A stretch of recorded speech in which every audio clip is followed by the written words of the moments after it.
Знаеме дека ви сме терет, но мизерно е веќе да молиме за нашите основни права. Им порачаа лицата со попречености на пратениците на втората јавна расправа за новиот закон за социјална заштита.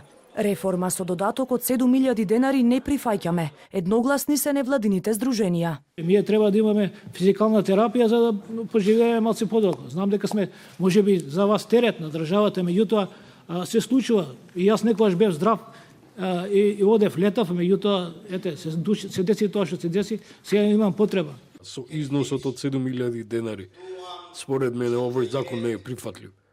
Не го прифаќам овој закон. Уште еднаш ги потенцира архитектонските бариери и ефтините ортопедски помагала кои им ги дава државата, а кои велат ги осудува да живеат во 4 ѕида.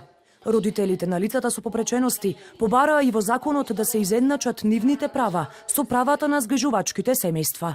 Дојдовме на маргините за една количка, самите да си ја купуваме.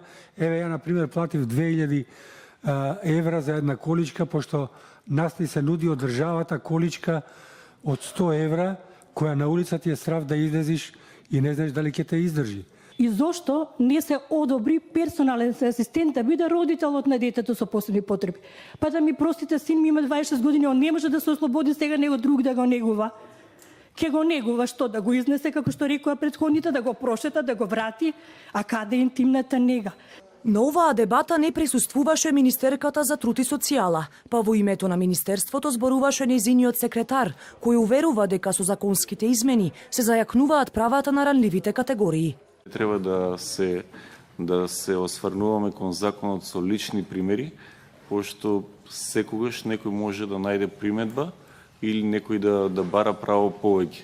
Треба да бидеме реални и да бидеме фокусирани кон тоа што придонесува за заедницата и за општеството, а не за поединци. Невладините здруженија и власта се судрија уште пред почетокот на јавната дебата. Здруженијето Хендикеп Плюс застана пред Министерството за труд и социјална политика и обвини дека законот е дискриминирачки, па со одбрана експресно излегува предлагачите на законот, кои тврдат дека тој одговара на нивните потреби. Невладините ги повикаа пратениците нивните забелешки да ги преточат во амандмани, а доколку законот се усвои ваков каков што е, најавија и протести.